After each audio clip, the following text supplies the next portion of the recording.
গ্রামের নাম শীতলপুর। গ্রামে একটি পুরনো ভাঙা স্কুল বাড়ি আছে। স্কুলের নাম শীতলপুর প্রাইমারি স্কুল, যেখানে সন্ধ্যা নামলে কেউ পা দেয় না।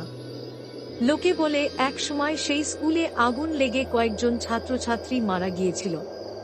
তারপর থেকেই স্কুলটা নাকি ভূতের আস্তানা। একদিন পূর্ণিমার রাতে রফিক নামে এক যুবক বাজি ধরে বন্ধুর সাথে সেখানে ঢুকল। ভেতরে ঢুকেই চারপাশে পোড়া বেঞ্চ আর টেবিল দেখে তার গা শিউরে উঠল। হঠাৎ ব্ল্যাকবোর্ডে নিজে থেকেই কয়েকটা অক্ষর ভেসে উঠল, আমরা এখনো ক্লাসে আছি।